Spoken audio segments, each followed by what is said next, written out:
Hello everyone, I am Vikas Yadav. Welcome back to my YouTube channel.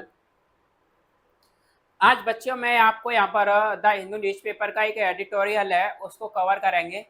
और सबसे पहले आप ये देखो एडिटोरियल को हम पढ़ते कैसे हैं या इंग्लिश को पढ़ते कैसे हैं। तो सबसे पहले ये हमारा YouTube चैनल है कृष्णा ग्लोबल स्टडी। यहाँ पर ये द हिंदू न्यूज़पेपर का जो एडिटोरियल है उसकी जो बुकैब है उसको कवर किया है। सबसे पहले मैंने यहाँ पर लिख दिया है जो जो बुकैब आपसे पूछी गई है, यानी जो हमसे पूछी गई है बुकैब उसको मैंने क्या कर दिया है, यहाँ पर सारी बुकैब को लिख दिया है। क्या क्या पूछा गया है जो आज के एडिटोरियल में हमसे डिफ़िकल्ट जो वर्ड थे कुछ उनको मैंने यहाँ पर लिखा है और कुछ वर्ड हम साथ के साथ बताते चलेंगे। फिर इसके बाद में हमारा ये टाइटल है उसका एडिटोरियल का। तो सबसे पहले देखो मैं इनके मीन्स बताता हूँ क्या है आपको। तो पहला वर्ड है हमारा ग्रेव। तो ग्रेव का मतलब क्या होता है, एक तो ग्रेव आपने पढ़ा होगा, ग्रेव का मतलब कब्र भी होती है, और एक ग्रेव का मतलब कोई गंभीर यानी सीरियस कोई होता है उसको भी ग्रेव कह देते हैं। जैसे ग्रेव यानी सीरियस यानी गंभीर आरोप, तो ग्रेव क्या कहेंगे, ब्लेम। तो यहाँ पर ये एडजेक्टिव बनता है, नाउन बनता है। जब ये ग्रेव वर्ड नाउन बनेगा तो इसका मतलब होगा क्या, कब्र। और जब ये एडजेक्टिव बनेगा तब इसका मतलब क्या होगा, सीरियस यानी गंभीर। और इरेडिकेट एक वर्ब है हमारी। इरेडिकेट क्या है, वर्ब है। इरेडिकेट का मतलब होता है किसी चीज को खत्म कर देना, समाप्त कर देना या जड़ से उखाड़ के फेंक देना, उसको कहते हैं हम इरेडिकेट करना। एक वर्ड है इसके लिए, बीड आउट। किसी चीज को आपने क्या कर दिया, उखाड़ के फेंक दिया, बिल्कुल समाप्त कर दिया, अबॉलिश कर दिया, या वाइप आउट करना। एक और वर्ड है अपरूट, यानी जड़ को क्या कर दिया आपने, जड़ से उखाड़ दिया, अपरूट कर दिया। एक और वर्ड है हमारा, आपने सुना होगा, एक ईडियम्स होती है to nip in the bud. Idiom होती है टू निप इन द बड, यानी ये भी किसी चीज को समाप्त कर देना, ये क्या है, हमारी ईडियम है। अब ये समाप्त कब करते हैं, किसी चीज को शुरू होने से पहले ही खत्म कर देते हैं, तो वहां पर यूज होता है टू निप इन द बड। जैसे फूल खिलते ही फूल को खिलने से पहले उसके कली में ही उसको क्या करना, नीड देते हैं, तो उसको कहते हैं, वहां पर ये यूज होती है ईडियम। अब दूसरा वर्ड है हमारा रिसर्जेंस। रिसर्जेंस क्या होता है, जैसे आपने देखा होगा, री माने होता है अगेन, फिर से, और सर्ज माने होता है इंक्रीज यानी बढ़त या उफान। तो फिर से किसी चीज में उफान आता है उसको कहते हैं रिसर्जेंस। तो ये भी हमारा क्या है, नाउन है। री का मतलब है अगेन, इसको हम कहते हैं किसी चीज को हमने क्या कर दिया, रिवाइवल। रिवाइवल। और एक होता है, देखो, रिवाइवल होता है, रिन्यूअल होता है, और कमबैक होता है, RAVIVAL। और एक होता है रिन्यूअल या कमबैक। कमबैक होता है, रिवाइवल, रिन्यूअल, कमबैक। और रीबाउंड एक वर्ड है, रीबाउंड, यानी किसी चीज को फिर से बाउंड करना, तो भी क्या हो रहा है, रिसर्जेंस हो रहा है। और वैसे मैंने आपको बता दिया, री माने होता है अगेन, और SURG सर्च माने क्या होता है, इंक्रीज। इसको वर्ड को मैंने क्या कर दिया, तोड़ दिया, यानी फिर से किसी चीज में उफान आ गया तो उसको क्या कह देते हैं, रिसर्जेंस। इसी तरह से एक वर्ड है रिजर्वोयर।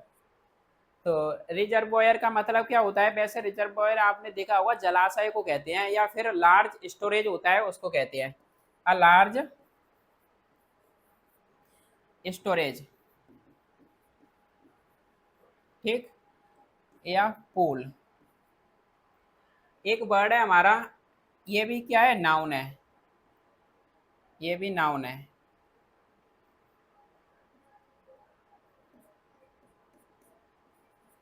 इविक्ट क्या है, आपकी वर्ब है, जिसका मतलब होता है इविक्ट करना, किसी को घर से निकाल देना या किसी जगह से किसी को निकाल देते हैं, जैसे मकान मालिक ने किराएदार को निकाल दिया तो क्या कर दिया, एविक्ट कर दिया, बेघर कर दिया, एक्सपेल करना, बाहर निकाल देना।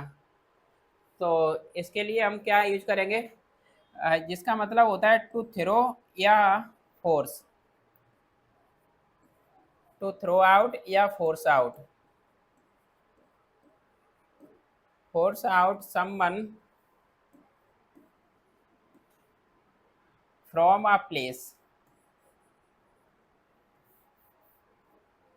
फ्रॉम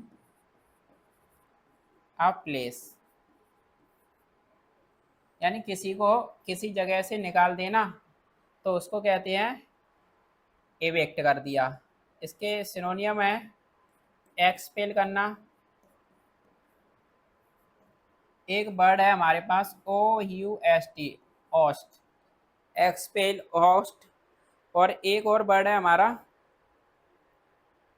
जैसे एक वर्ड बनाया हमारा लॉज से, यानी लॉज से किसी को बहाल कर दिया तो उसको क्या कर दिया, डिसलॉज।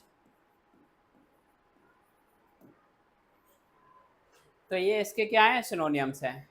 अगला वर्ड है हमारा इंसिडेंस। इंसिडेंस क्या होता है बच्चों, किसी चीज को बार बार घटित घटित होने की जो दर होती है उसको कहते हैं इंसिडेंस, यानी rate of occurrence, rate of occurrence.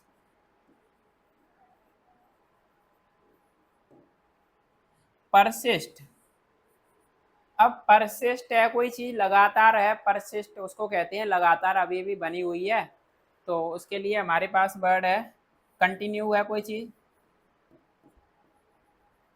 ये इसके सिनोनियम है, या सस्टेन है, या रिमेन, ये इसके सारे क्या हैं, सिनोनियम्स हैं परसिस्ट के। अब देखो ये दो वर्ड हैं, प्रीपोंडरेंस और प्रीडोमिनेंस। प्रीपोंडरेंस और प्रीडोमिनेंस ऑलमोस्ट दोनों क्या हैं, सेम वर्ड हैं, और दोनों का ऑलमोस्ट मीनिंग भी क्या है, सेम है। प्रीपोंडरेंस और प्रीडोमिनेंस, ये दोनों वर्ड क्या हैं, नाउन है। दोनों वर्ड क्या है, ये नाउन है, जिसका मतलब होता है कोई वजन में या संख्या में या किसी के प्रभाव में सर्वोच्च होता है उसको कहते हैं हम क्या, प्रीपोंडरेंस या प्री डोमिनेंस। सुपरियोरिटी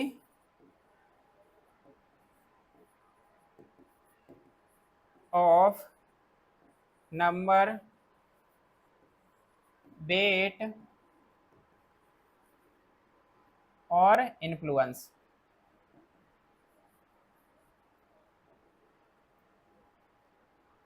इन्फ्लुएंस वो होती है हमारी प्रीपोंडरेंस। अब देखो एक वर्ड है एपिडोमी डेमियोलॉजी, यहाँ पर ये आई के बीच में से ओ गायब हो गया है, MIOLOGY होती है एपिडेमियोलॉजी, जिसका मतलब होता है science of epidemic. Science of epidemic यानी महामारी की जो विज्ञान होती है उसको कहते हैं एपिडेमियोलॉजिकली। तो इसको बोलेंगे द साइंस या द स्टडी, स्टडी या साइंस, स्टडी या साइंस किसकी, स्टडी और साइंस है हमारी transmission of and control of disease, study of transmission, TRANSMISSION,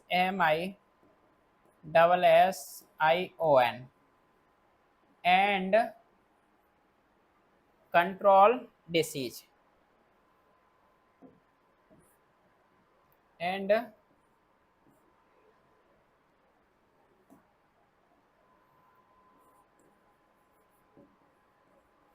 control disease, DISEASE, इसको कहते हैं हम क्या, एपिडेमियोलॉजी। तो ये वर्ड थे जो आज के एडिटोरियल में हमने कवर किए हैं, तो आपके सामने हैं। अब हम चलते हैं अपने एडिटोरियल पे। तो इसका ये टाइटल है ग्रेव कंसर्न। अब देखो ये क्या है, ग्रेव अभी मैंने आपको बताया था, यहाँ पर ये ग्रेव एडजेक्टिव की तरह से यूज हुआ है क्योंकि इसके बाद में एक नाउन है। तो यहाँ पर ये सीरियस जो कंसर्न है, क्या है, सीरियस कंसर्न या चिंता। अब कहाँ पर है, वो बता रहा है on wild type polio virus type 1 cases in Afghanistan, sorry Pakistan and Afghanistan. जो पोलियो वायरस टाइप 1 के जो मामलों में जो है अफगानिस्तान और पाकिस्तान में, तो यहाँ पर बड़ी ही सीरियस चिंता जताई जा रही है इस वायरस को लेके। अब इसका टाइटल पैराग्राफ है ये जो लिखा हुआ है, the risk of international spread of wild type first polio cases from the Pakistan is a great.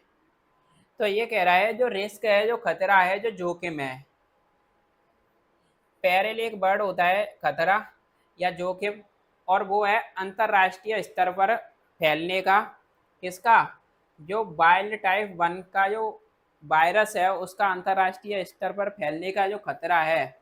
और कहाँ से है ये, पोलियो केसेस का, मामलों का, पाकिस्तान से। वो कैसा है, बहुत ज़्यादा है, इज ग्रेट।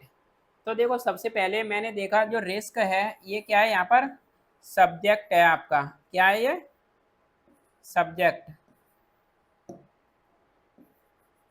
क्या है ये, सब्जेक्ट।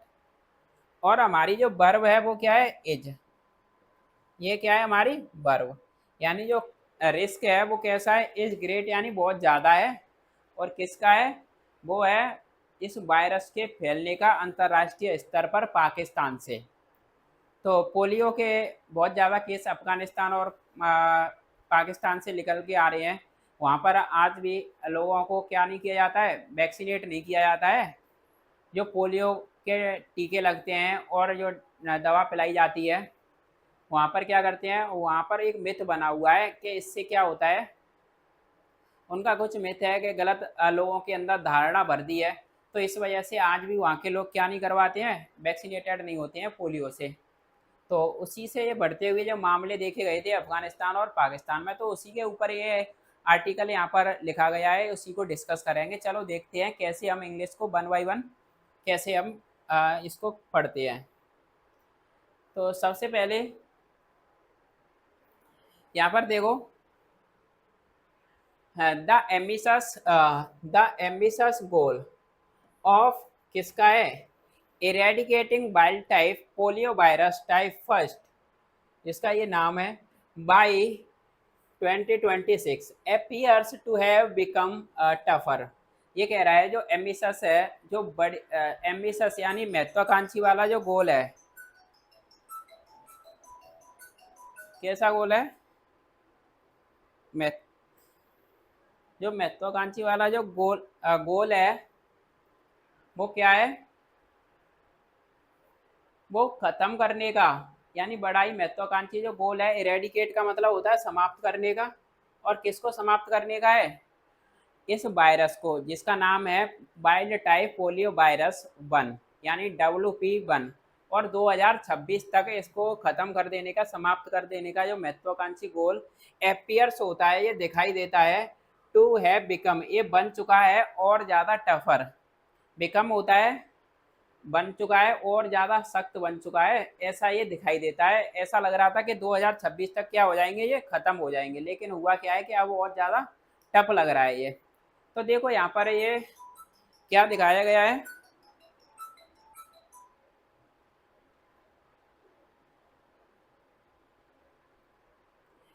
कि जो टू टू हैव बिकम ये लगा है यहाँ पर, ये परफेक्ट इन्फिनेटिव है, यानी किसी काम को पास्ट में दिखाया जाता है, यानी कोई काम हो चुका है तो उसके लिए हम परफेक्ट इन्फिनेटिव का यूज करते हैं।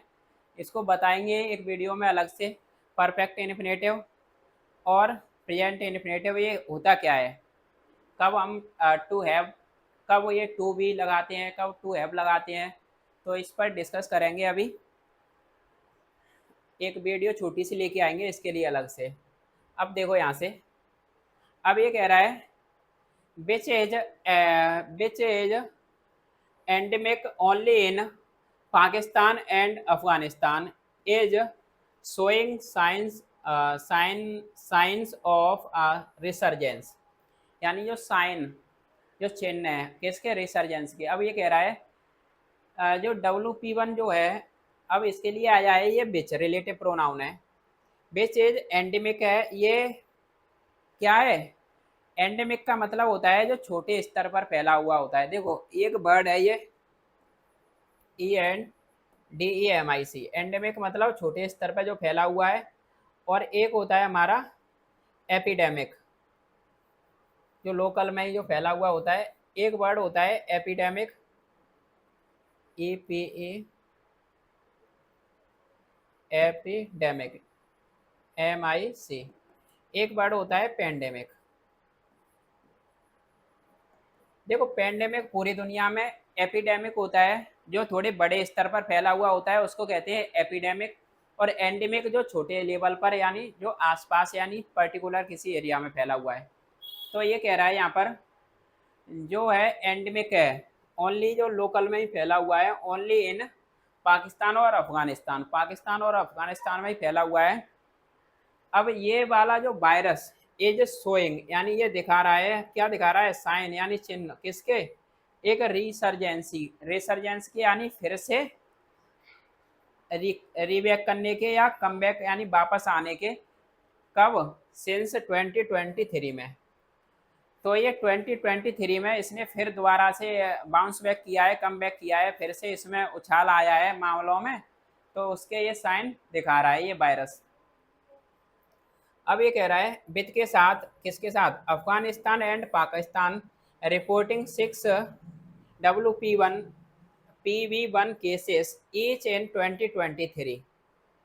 अब पाकिस्तान और अफगानिस्तान के इस वायरस के इस मामले में यानी प्रत्येक ने दर्ज किए हैं, रिपोर्ट किए हैं 6 केस, यानी 6 केस प्रत्येक कंट्री ने, पाकिस्तान और अफगानिस्तान ने क्या किया था, रिपोर्ट किया था, वहां से रिकॉर्ड किए गए थे। अब ये यहाँ पर कह रहा है, देखो सेंटेंस को अभी ये यहाँ से यहाँ तक इसको छोड़ दो, ये एमडेस से एमडेस में एडिशनल इंफॉर्मेशन दी है, इसको छोड़ो। अभी वहाँ से हम कंटिन्यू करते हैं 2023 से। The total incidence of type 1 cases in both countries in 2023 might appear to have nearly half। अब ये क्या कह रहा है कि जो टोटल जो रेट ऑफ अकरेंस है, यानी किसी चीज को घटित होने की जो दर है, किसके, टाइप 1 के मामलों की जो घटित होने की दर है टोटल दोनों देशों में, कंट्रीज में 2023 में, वो माइट एपियर, वो कैसी दिखाई दे रही है कि वो लगभग आधा हो चुकी है, ऐसा दिखाई दे रही थी। अब देखो यहाँ पर ये एमडेस से एमडेस जो छुड़वा दिया था उसको, there were 2 cases in Afghanistan and 20 case in Pakistan in 2022 में, यानी 2022 में 20 केस तो मिले थे कहाँ पर, पाकिस्तान में, और 2 केस मिले थे अफगानिस्तान में। तो यही कह रहा है कि 23 में तो इसने 6 केस दोनों कंट्रियों ने क्या किया है, दर्ज किया है, रिपोर्ट किया था, निकले थे। और जबकि 22 में क्या हुआ था, 2 केस आए थे अफगानिस्तान से और 20 केस आए थे पाकिस्तान से। अब इसका ही जो टोटल जो वायरस के जो केसेस का जो बताया जा रहा है कि 2023 में ये क्या हो गए थे, लगभग आधा हो गए थे, ऐसा दिखाई दे रहा था कि इनकी संख्या हाफ हो गई थी। तो अब कितने, 22 थे, 22 से कितने रह गए थे, 12, तो लगभग आधा हो गया था। अब इसके बाद देखो यहाँ से, but with 6 cases in Afghanistan and 5 cases in Pakistan already this year there appears to be an uptick। अब ये क्या कह रहा है यहाँ से, लेकिन किसके साथ ही, 6 यानी 6 मामलों के साथ जो है अफगानिस्तान में, एंड 5 मामले हैं पाकिस्तान में।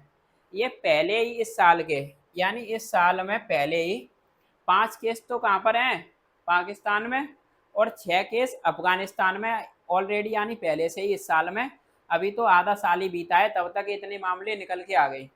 अब ये वाली चीज़ क्या होती है, there appears to be an uptick, ये वाली चीज़ क्या करेगी, टू बी होगी, ये एक इजाफा होगी। अब यहाँ पर देखो ये टू बी, ये फ्यूचर में दिखा रहा है, तो यहाँ पर ये प्रेजेंट का हमने इन्फिनेटिव यूज किया है टू बी, यानी अपटिक क्या होगा, ये अपटिक का मतलब होता है इजाफा, किसी चीज में बढ़त। तो यही कह रहा है कि ये अभी तो आधा साल बीता है, अभी तक पाकिस्तान और अफगानिस्तान में 5 और 6 मामले दर्ज हो गए। तो इस बार क्या होगा, इजाफा होगा इसके वायरस के मामलों में यानी केसेस में।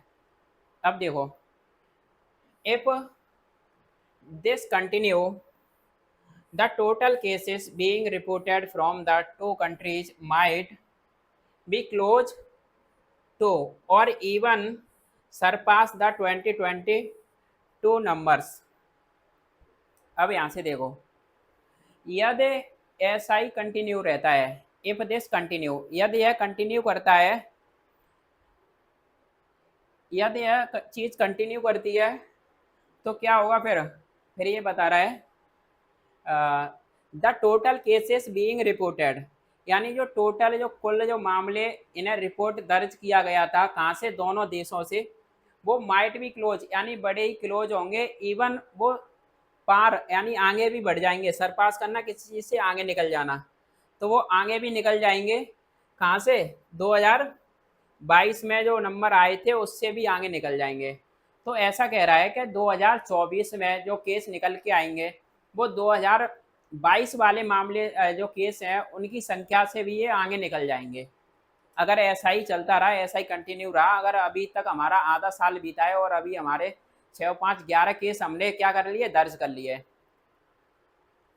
अब देखो यहाँ से, the concern about WPB1 is not limited to the number of cases in children.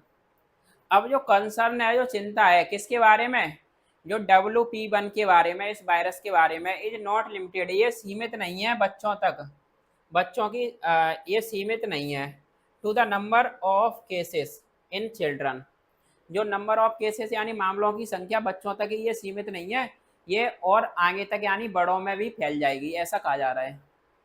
अब the circulation of the virus in the environment is seen to be rising and most importantly offer नहीं, after a gap of 2 years positive samples have been increasingly collected in Pakistan in 2023। अब देखो यहाँ से ये क्या कह रहा है कि जो कंसर्न, यहाँ से देखो, द सर्कुलेशन, सर्कुलेशन होता है किसी चीज़ के चारों तरफ, तो किसके सर्कुलेशन है, किसका, वायरस का। दो वायरस का चारों तरफ जो फैलना है, किसमें, इन्वायरमेंटल में, इन्वायरमेंट में यानी वातावरण यानी हवा में जो चारों तरफ वायरस का फैलना है, ये सीन ये दिखाई देता है कि ये टू भी कैसा, राइजिंग यानी टू भी बढ़ता हुआ, ये क्या करेगा, ये बढ़ रहा होगा। अब यहाँ पर देखो ये क्या है, कंटिन्यूअस इन्फिनेटिव है, यानी टू बी के बाद में क्या है, ING फॉर्म है, तो ये कैसा दिखाई देगा बात हवा में, ये दिखाई देगा बढ़ता, ये बढ़ रहा होगा यानी बढ़ता हुआ दिखाई देगा। एंड मोस्ट इम्पोर्टेंटली यानी सबसे अधिक जो महत्वपूर्ण बात है वो क्या है, आफ्टर के बाद में यानी 2 सालों के गैप के बाद में, अधिक जो महत्वपूर्ण बात क्या है कि 2 सालों के गैप के बाद में यानी फिर से मामले बढ़ रहे हैं। ये कह रहा है पॉजिटिव इन्वायरमेंटल सैंपल्स, यानी इन्वायरमेंट में जो हवा में जो सैंपल मिलते हैं पॉजिटिव, उसको कहते हैं positive environmental samples, have been collected, इनको इकट्ठा किया गया था, इंक्रीजिंगली यानी बढ़ते हुए रूप में, यानी इनकी बढ़त देखी गई थी, इनको इकट्ठा किया गया था बढ़ते हुए, दो इनमें पाकिस्तान में, तो पाकिस्तान में इसको कैसे इकट्ठा किया गया था, बढ़ते हुए रूप में, इन 2023 यानी 2023 में, and till early June this year, और अर्ली जून यानी इस साल के शुरुआत में ही, जून में ही, जून तक, फ्रॉम सिटीज यानी शहरों से, which have been historically reservoirs from the virus, यानी कौन सी सिटी, जिनको हैव बीन जो रही है ऐतिहासिक तौर से एक लार्ज स्टोरेज इसके लिए, वायरस के लिए। तो ऐसा माना जाता है कि जो बहुत ही ऐतिहासिक हिस्टोरिकल रूप से जो इस वायरस के लिए इनको माना जाता है, इनका भंडार है इन शहरों में, तो उन शहरों से इस जून के शुरुआत में ही हमने क्या किया है, बढ़ते हुए सैंपल पॉजिटिव एनवायरमेंटल यानी सैंपल कलेक्ट किए गए थे। अब देखो अगला पैराग्राफ देखते हैं, नेक्स्ट पैराग्राफ है हमारा। नेक्स्ट पैराग्राफ है,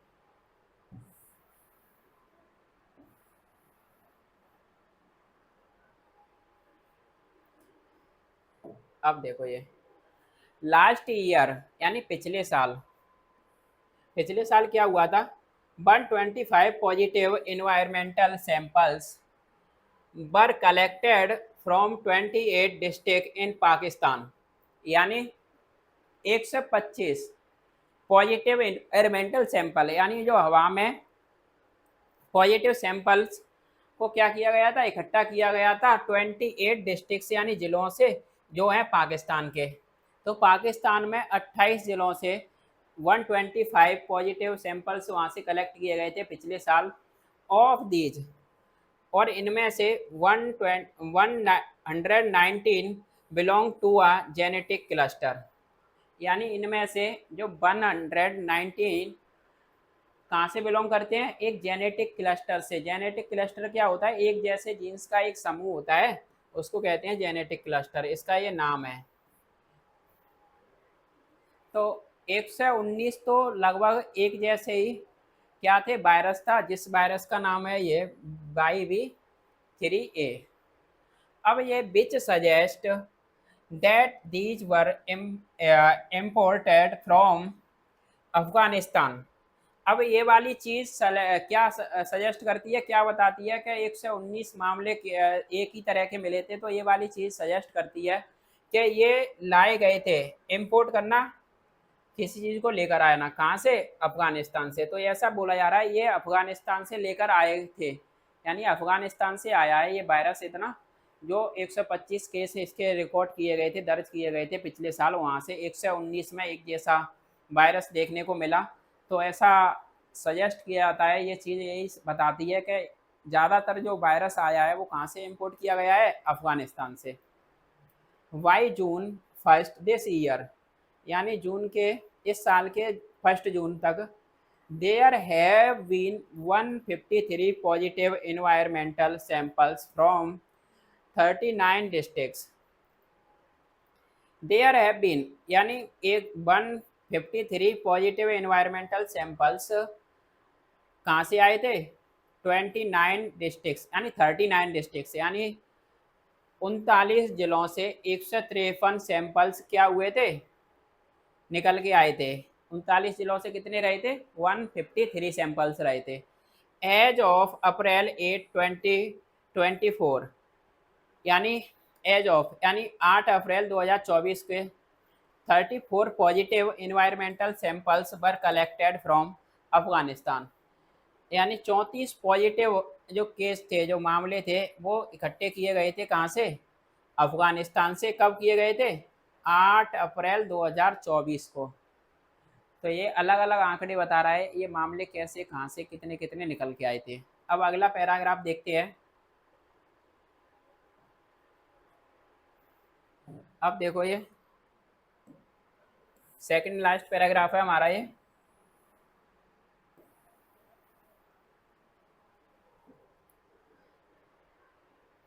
अकॉर्डिंग टू द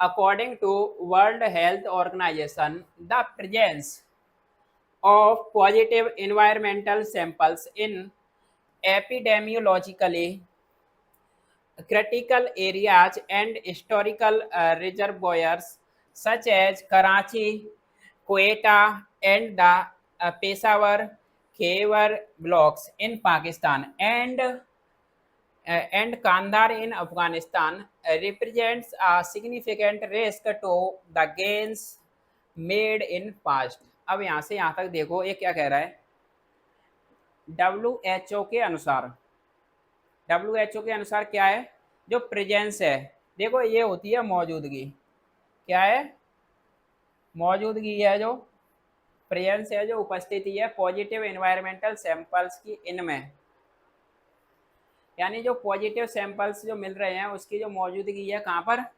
देखो ये वर्ड मैंने आपको बताया था एपिडेमियोलॉजिकली, यानी जिनका विज्ञान की दृष्टि से, महामारी की विज्ञान की दृष्टि से, द साइंस या the study of transmission and control disease, उसको कहते हैं साइंस ऑफ एपिडेमिक, एपिडेमियोलॉजिकली।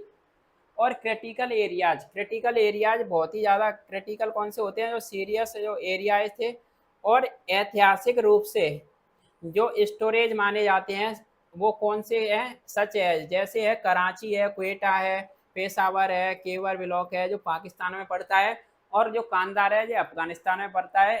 ये शहर है कुछ, ये माने जाते हैं ऐतिहासिक रूप से, इनका सबसे ज़्यादा स्रोत माना जाता है, ये यहाँ से ये निकल के आते हैं वायरस। जो वायरस निकल के आता है पोलियो, ये इसका वो कहाँ से निकल के आता है, जो हिस्टोरिकल रिजर्वोयर्स है, ऐतिहासिक तौर पर इनका जो लार्ज स्टोरेज है वो इन शहरों में है, जो पड़ते हैं पाकिस्तान और अफगानिस्तान के कुछ शहर हैं। अब देखो वहाँ से ये कह रहा है द प्रेजेंस, अब जो प्रेजेंस है किसकी,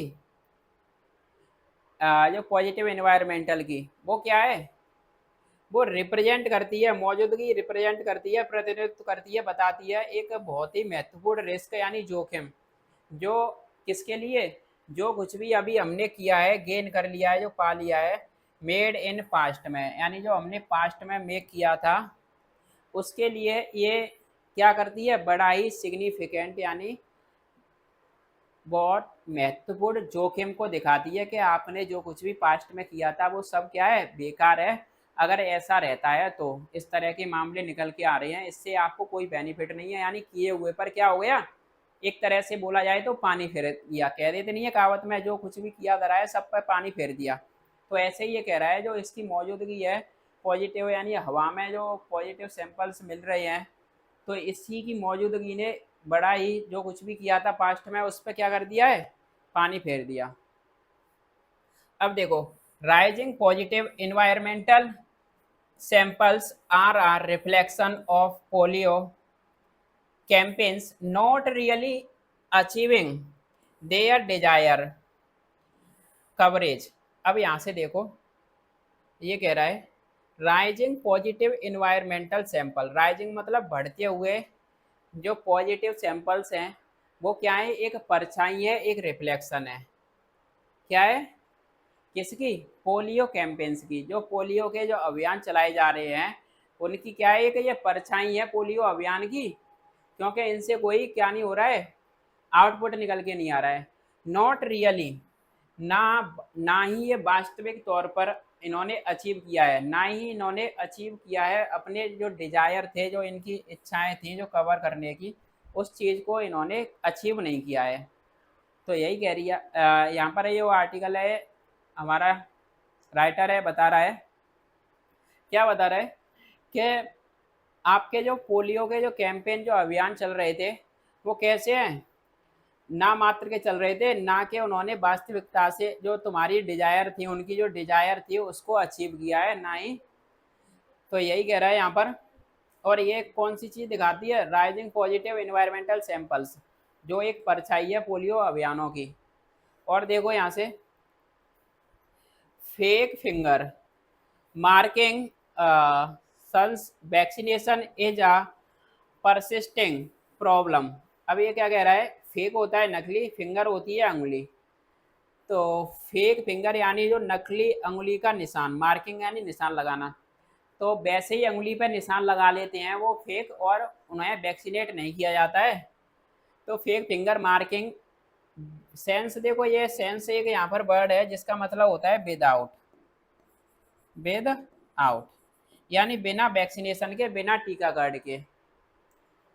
तो बिना टीकाकरण के वो फिंगर यानी अंगुली पे निशान लगवा लेते हैं, और यही चीज़ क्या है, एक परसिस्टिंग प्रॉब्लम है, एक समस्या है जो लगातार बनी हुई है।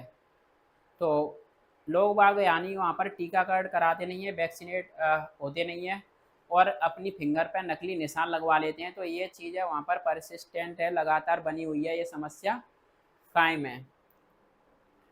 अब ये कह रहा है दो children in Pakistan cities are largely immunized, there is a heightened risk of the virus striking any unvaccinated or not fully vaccinated children. अब ये कह रहा है यद्यपि जो बच्चे हैं पाकिस्तान पाकिस्तान में, जो पाकिस्तान के शहरों में, वो मोटे तौर पर इन्हें इम्यूनाइज्ड कर दिया गया है, इम्यूनाइज्ड कर दिया गया है। और देयर इज आ ये हाइटेंड रिस्क है, एक बहुत ही बड़ा हाइटेंड है जो ऊंचा यानी बढ़ा हुआ जो रिस्क है किसके लिए, ऑफ का जो वायरस का, जो स्ट्राइक करेगा, चोट करेगा किसी भी अनवैक्सीनेटेड, और एक तो जिसके टीका नहीं लगा है और एक पूरी तरह से वैक्सीनेट नहीं है। तो ये वायरस उन बच्चों पर अटैक करेगा जिन्होंने अभी वैक्सीन नहीं लगवाई है या जिन्हें टीका नहीं लगाया गया है या फुली फुली वैक्सीनेटेड नहीं है। तो इनको यहाँ पर ये क्या करेगा, स्ट्राइक करेगा, चोट पहुँचाएगा ऐसे बच्चों पर। और ये ज़्यादातर जो शहरों में, जो पाकिस्तान के शहरों पर ज़्यादातर बच्चे क्या है, इम्यूनाइज्ड कर दिया गया है, वहाँ पर क्या है, वैक्सीनेट कर दिया गया है। अब ये कह रहा है इन 2023 two of the 6 cases were from Karachi city, यानी 2023 में जो 2 केस आए थे, कहाँ से आए थे वो, यानी 6 में से 2 केस जो मामले निकल के आए थे वो कराची शहर से निकल के आए थे। कराची शहर से कितने मामले निकल के आए थे, अब 2, टोटल 6 मामले थे, उसमें से 2 तो कराची में निकले थे। तो यही कह रहा है कि कराची ऐसे शहर में, जबकि अर्बन एरिया में तो सारे क्या होना चाहिए, वैक्सीनेट होना चाहिए। अब हमारा ये लास्ट पैराग्राफ बचा है, इसको और देखते हैं।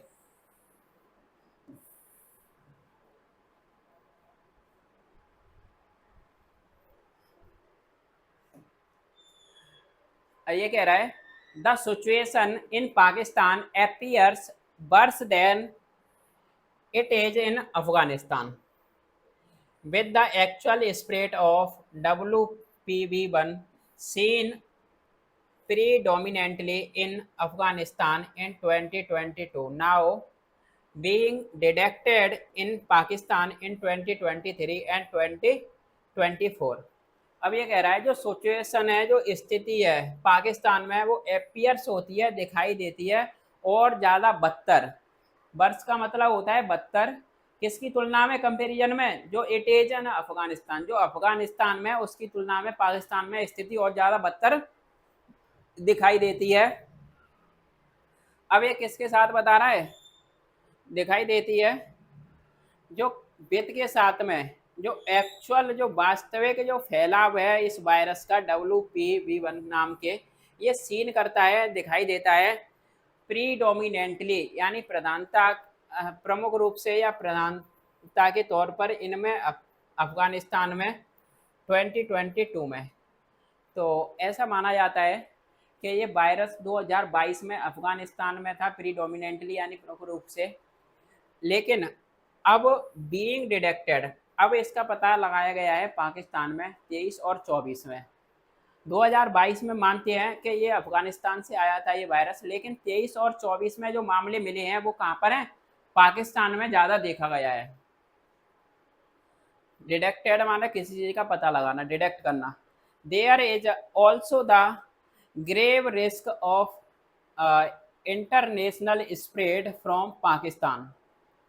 अब ये कह रहा है ये एक गंभीर खतरा, सीरियस रिस्क, जोखिम है अंतर्राष्ट्रीय स्तर पर फैलने का, कहाँ से, पाकिस्तान से। तो ऐसा माना जा रहा है कि अब ये पूरी दुनिया में नहीं फैल जाए पाकिस्तान से, तो इसका बड़ा खतरा भी है।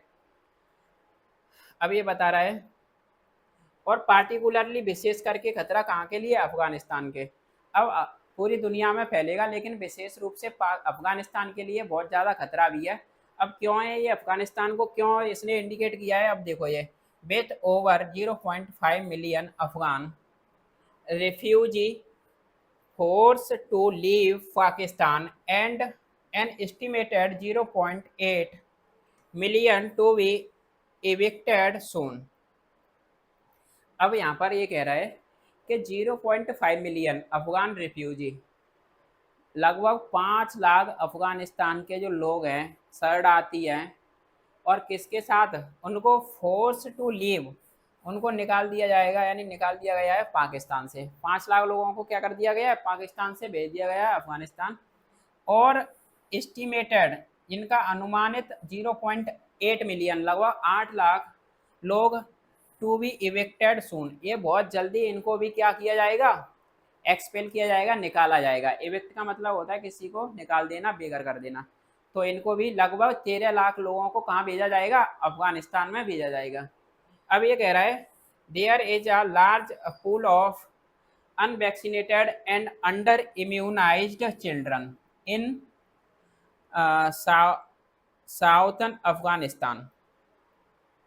अब ये कह रहा है there is a large pool, ये एक बहुत बड़ा जत्था है।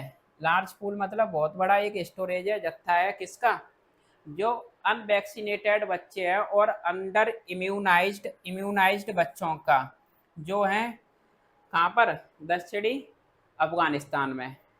तो दक्षिणी अफगानिस्तान में एक बहुत बड़ा बच्चों का जत्था है, जहाँ पर अभी बच्चे पूरी तरह से वैक्सीनेट नहीं हुए हैं और अंडर इम्यूनाइज्ड हैं।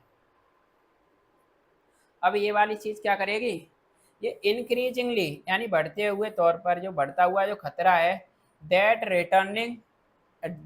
रिटर्निंग रिफ्यूजी कैन पोज, ये कह रहा है जो बढ़ता हुआ जो खतरा है, किसकी वजह से है बढ़ता हुआ खतरा, जो वापस लौट रहे हैं, जो शरणार्थी यानी जो पाकिस्तान से जो अफगानिस्तान जा रही हैं लोग, तो उनसे जो बढ़ता हुआ खतरा ये क्या कर देगा, कैन पोज कर देगा। ये क्या खड़ा कर सकता है, एक खतरा खड़ा कर सकता है।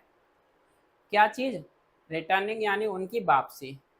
तो उनकी जो वापसी हो रही है, तो पाकिस्तान से ये वायरस अफगानिस्तान में पहुंच जाएगा, तो ये चीज़ और ज़्यादा खतरा खड़ा कर सकती है। तो यही कह रहा है, इसी वजह से पाकिस्तान से पूरी दुनिया में तो फैलेगा, लेकिन विशेष करके अफगानिस्तान में बहुत ज़्यादा खतरा है इसका। क्यों है, क्योंकि वहाँ से लोग सबसे ज़्यादा क्या करे किए जा रहे हैं, वहाँ से निकाले जा रहे हैं या अफगानिस्तान भेजे जा रहे हैं पाकिस्तान से। तो मैं उम्मीद करता हूँ कि आपको ये समझ में आया होगा, और यहाँ पर मैंने कोशिश की आपको कुछ समझाने की भी, और ये बताया है हम वर्ड बाय वर्ड कैसे हम इंग्लिश को पढ़ते जाते हैं और इसका मीन्स निकालते हैं। तो आज का सेशन यहीं पर कंटिन्यू कर रैप अप करते हैं, यहीं पर समाप्त करते हैं।